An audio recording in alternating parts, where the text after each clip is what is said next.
I low key been obsessed with myself for a long time. And no, not like just in a romantic way. I'm not saying like that, like for all of y'all crazies out there. Hey, yo, Chris, where you at? I'm in town. What's good? It's your boy Chris Summers. We are back with another episode of Solo Dolo. Damn, I haven't done this in a while. It almost feels like the first time. Almost. But man, today I want to talk about my recent, it's not even really recent. I low key been obsessed with myself for a long time. And no, not like just in a romantic way. I'm not saying like that, like for all of y'all crazies out there. But in a creative way, I've been very obsessed with myself as far as creating with myself. You know what I'm saying? Like a lot of y'all already know I do everything when it comes to like my music or content, whatever you want to call it, you know what I'm saying? Anything you see me do, I'm typically, having my hands in many different pots. So, um lately I've been observing that, man. I've been observing the fact that like I really enjoy creating by myself, and it really takes away a lot of collaborative time from like my peers as far as like me working with them. So I just wanted to, unpack that a little bit and bring y'all into my world. Like a lot of people see me and they like, bro, you do everything. Like you do all these different things. And it's like, well, let me tell you how I do all these different things and why.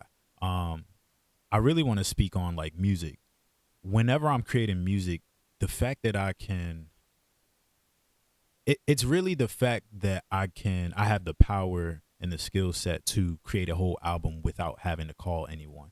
That level of like freedom that offers is unmatched. Like I don't think anyone will ever experience that until you like put in the work to actually know the ins and outs of creating music, whether it's on the production side or mixing and mastering, post production. But like I just can't get enough of it. I don't really know what else to say about it. It's like I elevate the most when I create alone. Like some songs and some projects that people be like, bro, like you just, you snap, bro, like you snapping, like shit you doing is just super dope. And I see how you, it's like, yeah, I'm doing this because I spend a lot of time with myself, like both reflecting on my own experiences as a creative, but also like, all the intake I have from watching other greats do it. You know what I'm saying? I look at a lot of interviews on, you know, how different artists and creators like go about their work, and just even how they articulate their work when they talk about their processes, and it definitely helps me understand my own processes in a huge way. So yeah, I'm just here to admit it. Like I'm super obsessed with making my own shit. Like I love making my own beats and then rapping over them shits or singing, whatever the case may be. It's like you can't beat that. Like you telling me I could literally sit in my room and make a whole album untouched. Like don't have to call anybody to mix and master anything. I don't need anybody to come make my beats. Like I can do everything and I write. You know what I'm saying? Like it's it's like a playground. Like that's the best way I can explain it. When I was a little kid, I think that was the most interesting thing about being a kid for me was being in my own room. First of all, I was blessed to have my own room. I'm thankful and grateful for that. Shout out to my mom. And it's like having my own room felt like my own playground. Like I used to, I bring it up from time to time. My favorite toys were Legos growing up. So I used to just build a lot of shit. I used to be building all kinds of Lego sets and just having a lot of fun, bro. Like having a lot of fun with my imagination. I had like a Fisher Price court in my room, and I had a bunk bed in my room too. So one time, like I got real creative, and I created a volleyball net, believe it or not. I took some sheets, some bed sheets, and I tied one end to my bunk bed and the other end to my Fisher Price basketball court on the other side of the room. And low key, I was playing volleyball by myself for a little bit until um I had a stepbrother. Well, I said had I have a stepbrother who eventually when he started coming around, you know, I think me and him might have played volleyball like one time or a couple times actually.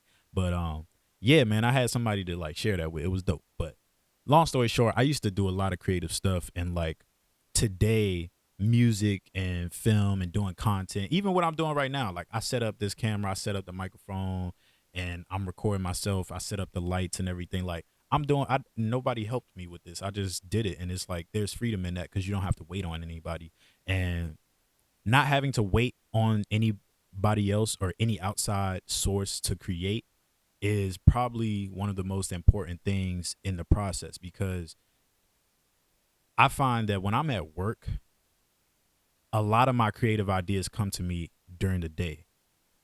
I really truly believe at heart that I'm supposed to be creating every day, instead of being somewhere else working on somebody else's stuff.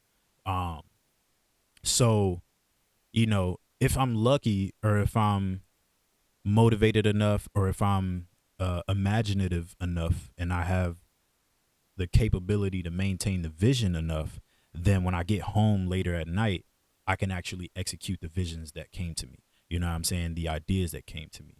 But it's very important to execute those ideas as soon as they come to you, because if you don't, a lot of the times the energy and the momentum behind it will leave. Like it's passing. It's like a river. It's like all these ideas are just being given to everybody, is just flowing through all of us, and it's like it's there for somebody to seize the moment and actually bring it into manifestation. So, or bring it into fruition.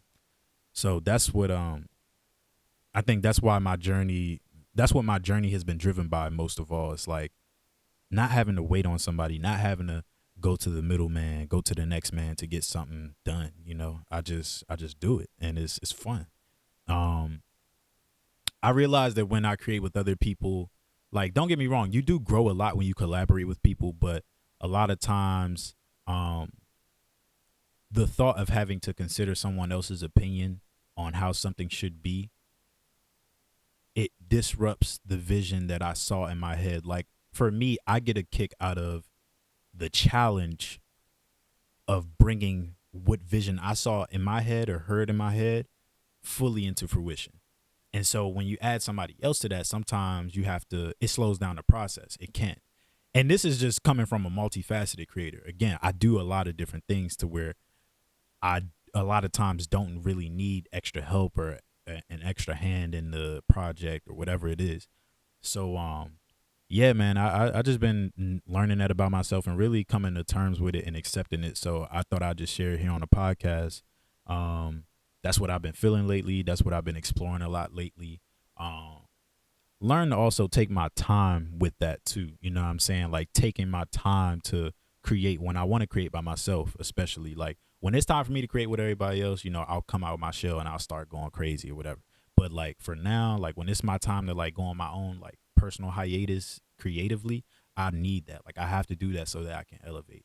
There's elevation when you separate from everybody. There's also elevation when you come together with everybody. But right now I have to fill my cup. This is me filling my cup pretty much. So make sure you remember to fill your cup. You know what I'm saying? Whatever that is, whatever you create in, whatever you're, participate in it doesn't matter. Just make sure you fill your cup before you come to the table.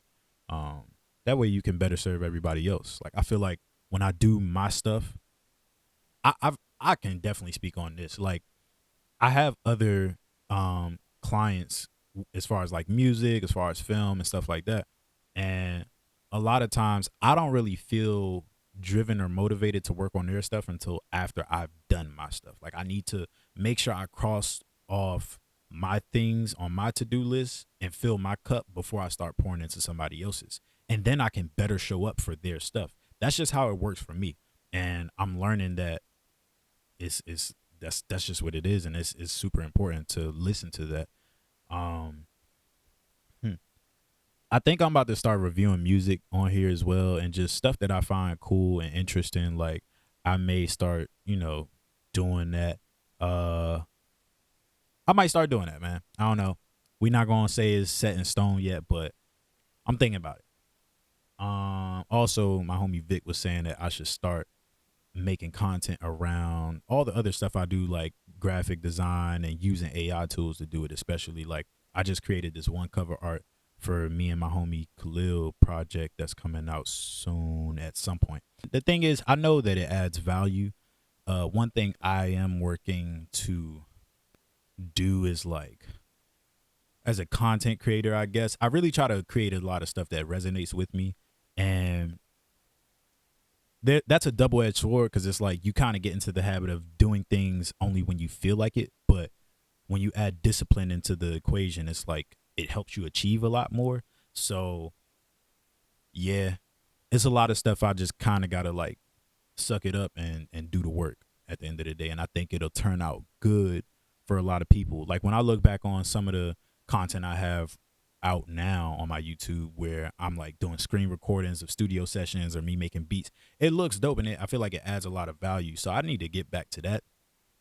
But again, I'm taking my time at the end of the day. Like I'm just taking my time. Take your time. Don't let nobody rush your process. Nobody. Like not even yourself. Like just try to take your time. You have all the time in the world that you will ever have. Use it wisely. Um I'm also trying to not trying. I actually have been switching up my routine. I feel like my life every time I try to get a set routine, things change or something I need to pivot or something. Something happens to where I need to pivot. But lately, um I've been switching my day around. Instead of creating as soon as I get home off of work, the reason why I do that is because I have this burning passion throughout the whole day where I'm like, I'm getting ideas, I'm getting song ideas, content ideas, and I'm like, dang, I really wish I was, home right now so I could execute this. And then I get home, but I've been working all day. So it's like I'm tired. I've been learning to just switch it up. And this is my girlfriend put me on to this. And Jazz was telling me like maybe I should try decompressing after work only and going to sleep earlier and then waking up and doing all the things that I want to do. And I tried it recently and it really felt good. Like I felt purposeful. I felt very fulfilled. And when I went to work, I had a really good day because I felt good about what I did before I even got there. Like I served myself first. So if you out there right now, you're creative, you got a side hustle, you got a dream that you're working on, dream project, and you have a 9 to 5, try this instead. Try decompressing after work, getting enough rest to where you can wake up early and then work on your dream before you go to work. And you just might feel a little more fulfilled and willing to do what you got to do for now with your 9 to 5 to get to where you want to be. That's it. That's the video, y'all. It's your boy, Chris Hovers. Peace. Blessings on to you. Hey, yo, Chris, where you at? I'm in town.